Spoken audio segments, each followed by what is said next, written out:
Ever tried mixing vinegar with baking soda? You get a burst of bubbles, a fizzy reaction. Clearly, a chemical change is happening.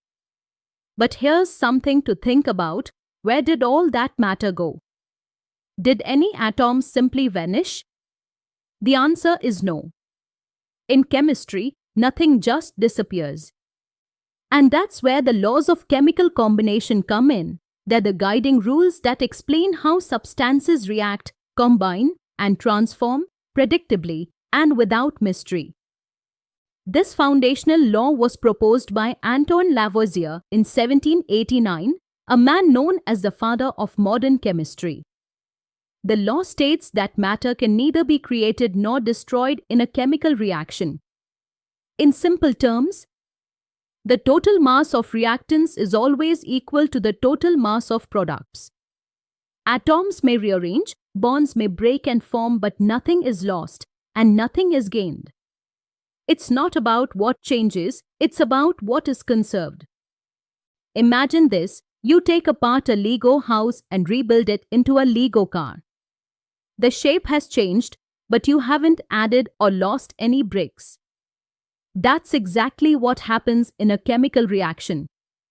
Atoms rearrange, bonds break and new ones form, but the number of atoms stays the same. Just like your Lego pieces, no matter is lost or gained, only transformed. Let's take a classic example from your textbook.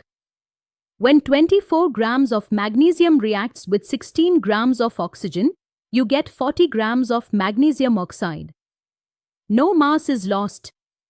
No mass is gained. The law of conservation of mass holds perfectly true. Lavoisier didn't just state this law, he proved it. He heated metals inside a sealed container, carefully measuring the mass before and after the reaction. And here's the key: because the system was closed, no gases could escape. The result? The mass remained exactly the same. This experiment confirmed a powerful truth: mass is conserved even when matter changes form. The law of conservation of mass isn't just theory, it's essential in practice. It helps us balance chemical equations because the mass of reactants must equal the mass of products. It forms the basis of stoichiometry, allowing us to calculate exactly how much of a substance is needed or produced in a reaction. And in the chemical industry, where every gram counts, this law ensures mass precision, which directly affects cost, efficiency, and safety.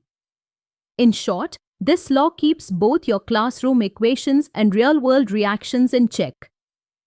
Now, you might hear someone say, "I burned a piece of paper and its mass decreased."